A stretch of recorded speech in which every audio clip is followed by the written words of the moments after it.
How to play Marvel Rivals like a fighting game. As you've been on my channel for the last few weeks, you've probably seen me on a bigger fighting game momentum than you probably have been used to if you heard me play Marvel Rivals. So, this is something I thought of months ago, but I figured it's a good time to kind of bring this up right now. So step number one is you want to pick an archetype and you want to pick a playstyle. How you like to play and how the character is designed is super important to understand. Trying to play a poke character like a dive character probably is not going to work very well, and trying to play a brawl character like a poke character is not going to work very well unless the character's toolkit is one that can kind of facilitate those playstyles, or if it's a hybrid character like a dive brawl or a brawl poke or whatever. Now, it's just like in fighting games, each character is going to use those fundamentals. However, each character is going to express those fundamentals differently and may or may not have other tools on top of that. Step number two is to focus on the fundamentals, not the combos. Again, I promise you, if you watch my fighting game philosophy video, I was serious. How I'm playing that is how I'm trying to translate to everything else. So there's no point to focus on Spider-Man B-hop pull combos if you don't know what an off angle is.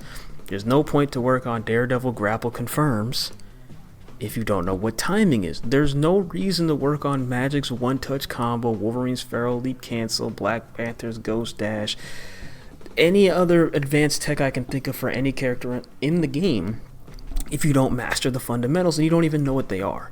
Because you want to learn what these fundamentals are for the game, Marvel Rivals, and your archetype, and you want to continually improve those to near perfection. I'm not saying only focus on fundamentals the entire time you play the game, though honestly you could. What I'm saying is you want to start there, you want to build a base and a foundation, and then you want to build up slowly, piece by piece, adding things on as you run into problems, and you never want to forget the fundamentals, because fundamentals finish fights. So you want to master those before the fight finishes you, and whenever you come against a specific problem, then you find an answer to that specific problem. Now, step number three is probably going to be the hardest one for those who are more used to team games than not, is to focus on you and your performance, not the team.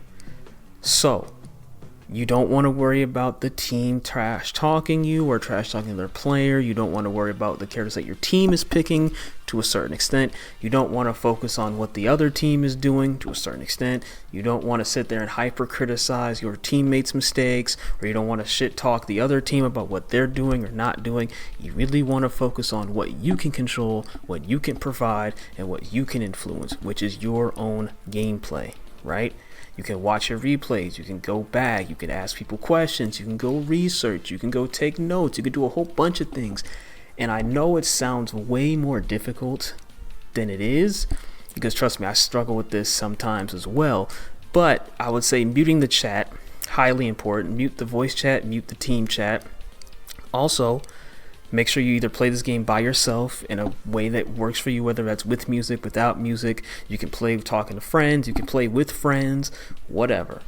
Just do the thing that you need to do in order to understand the game.